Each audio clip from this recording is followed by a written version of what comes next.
Hey guys, Red the Nerd here, and today we're going to be taking a look at the McFarlane Toys Dark Knight's Metal Joker Dragon glow-in-the-dark version.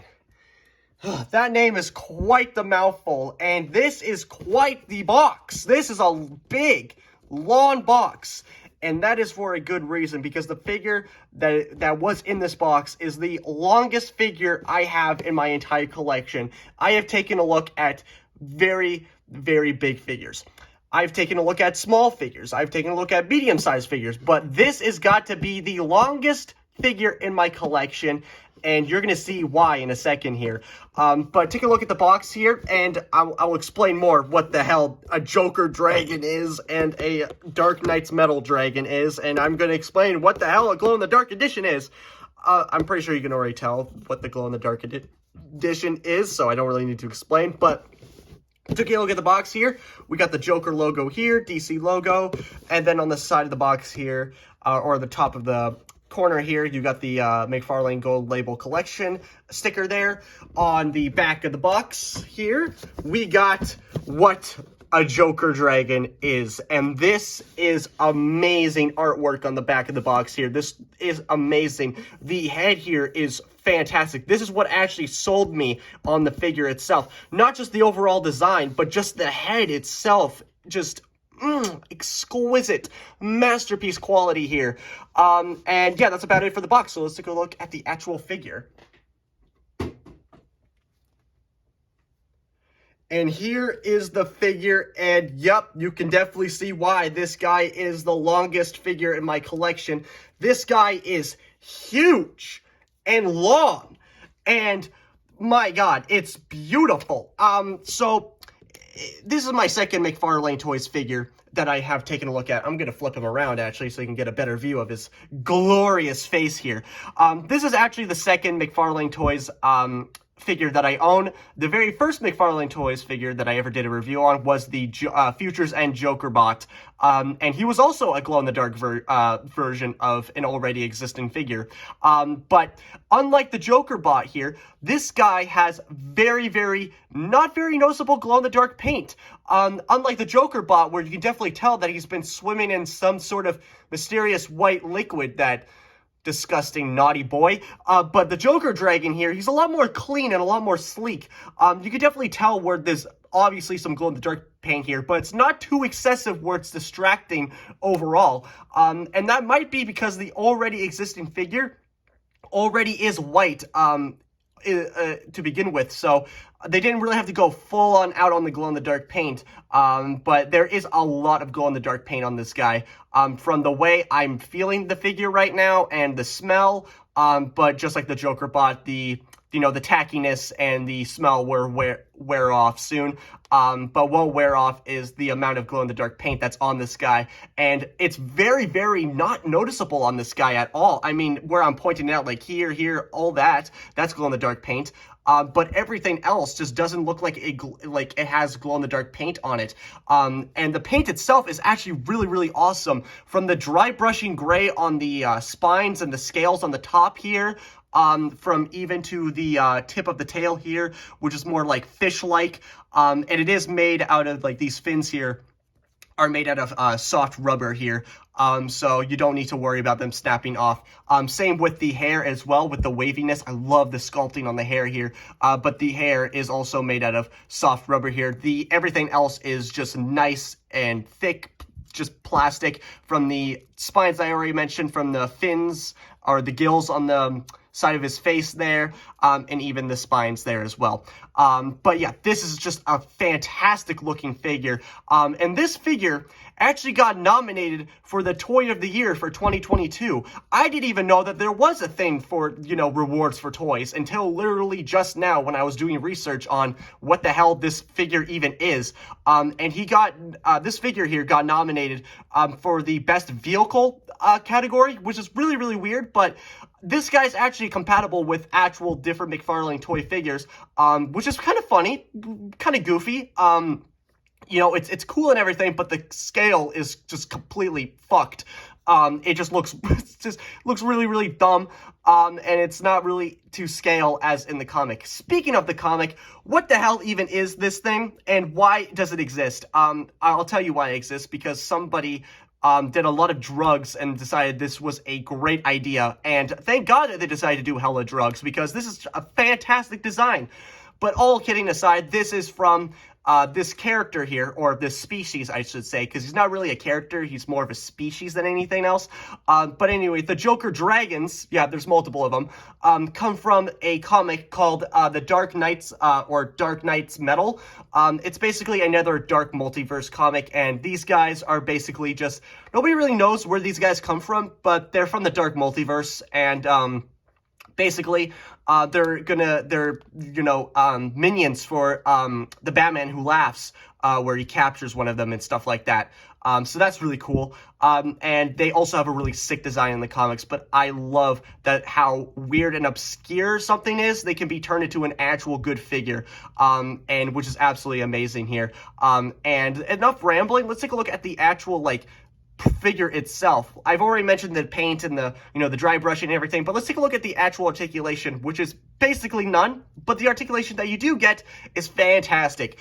From the tail here, since it's extremely long, it does have a metal wire frame in the tail here, so you can't get some natural S-curve poses. You do kind of have to really bend to get some poses in there, but the frame itself is really, really thick, so I'm not really too worried about it breaking just yet.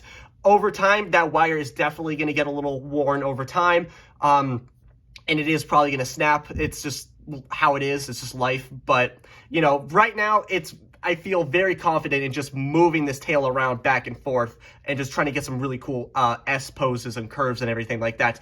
What's really cool, what's really cool is that you can barely even tell that there is a seam line. Let me flip around to the underside here. But yeah, you can barely tell that there's a seam line there. Obviously, I'm pointing it out there, but like, you can barely tell that that the tail came separate in the packaging.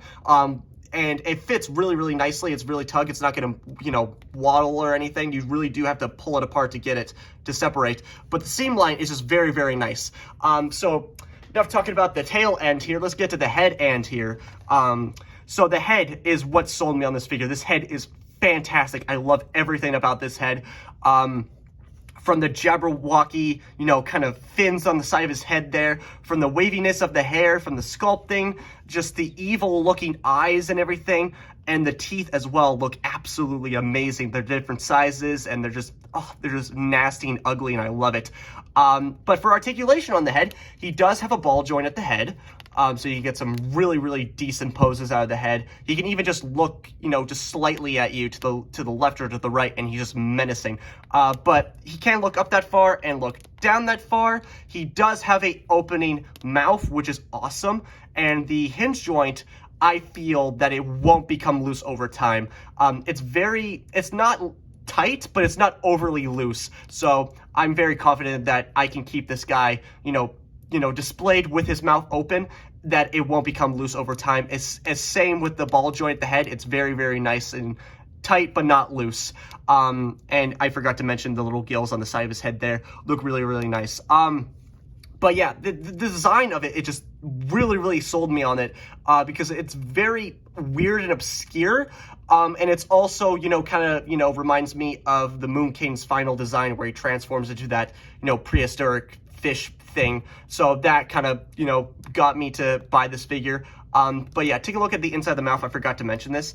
But yeah, you do have a sculpted in tongue there. It's really, really hard to really see because this guy is so long. So I'm gonna have to like flip it around in a weird angle, but you can see the detail on the roof of the mouth looks really, really gnarly. The black tongue in there looks awesome, and you can even see like the lips and just, the shading on there just looks absolutely amazing.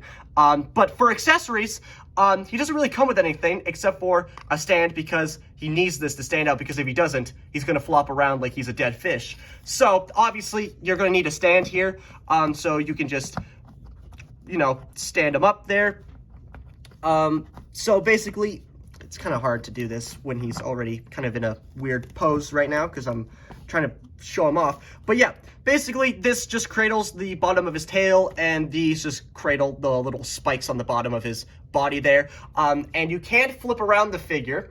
So if you want him more up in the air, you can pose him where he's more, you know, kind of flying towards somebody. I mean, it's not like a flight stand or anything, but you can get some really cool, like, upward motion there. It's really hard to see because this guy is so goddamn long that it's really hard to really display him on the stand right now. But yeah, just the basic stand. You really need him to stand. So I'm just gonna put him here so I can show you the other accessories without him, you know, flopping in the background there. Just like the Joker bot, he does come with a card and a card stand. This is basically identical to the Joker bot stand, so you're not really getting anything special. But what is special is the card here. Got the same artwork that's on the back of the box. Awesome. I'll flip around to the side here. You got the certificate of authenticity, and it is limited to 5,400 pieces, and I got 390. So yeah, basically the start of the run there, which is pretty cool actually, because the lower the number is, the more rare and better it is, because they use the same mold every single time. So the more numbers it goes up, it's going to be a lot noticeable. That's why the seam line on the tail is a lot less noticeable than some, you know, figures that are going to come out later down, because they're going to keep using the same mold over and over again, and it's not going to look the same. But yeah, that's awesome that I got this guy. 390, pretty cool if I do say so, and it just slides into the stand like that. But you guys want to see what he looks like when he's actually, you know, glow in the dark. So let's get into that. Welcome to my bathroom. Yeah, that's me, guys. You can kind of see him. But anyway, welcome to my bathroom, and I'm going to show you what he looks like glowing in the dark here. So here is what he looks like glowing in the dark. Jesus Christ, that is absolutely terrifying, but it looks absolutely fantastic. You don't understand. It looks way cooler in person than it does on camera, but it just looks so great. What's even cooler, if I just open his mouth here a little bit, the inside of his mouth is glow in the dark too, from the tongue to, yeah, the tongue and the teeth are glow in the dark. Everything about this guy is glow in the dark, and it looks so great. And you can barely even tell that he glows in the dark with, like, just normal lighting. Like, the paint is so well hidden on this guy that you don't know that he's glow in the dark. With obviously the Joker bot, you can definitely tell that he's glow in the dark from the look and the smell of him. But this guy does not have that much glow in the dark paint on him that's visible when you take him out into, you know, normal lighting.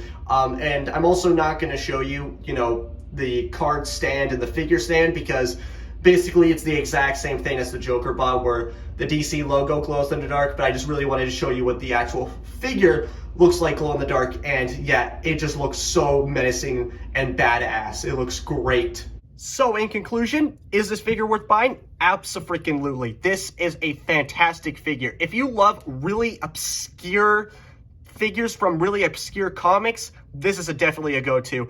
I love this overall, you know, kind of thing where they take a character that's recognizable and just turn it into a completely different looking thing that people were like, ugh, what the hell even is that? I mean, when I showed this figure to my dad, he was completely confused and he just absolutely hated it. But sorry, Dad, your opinion is wrong. This guy is absolutely amazing and I love it so much.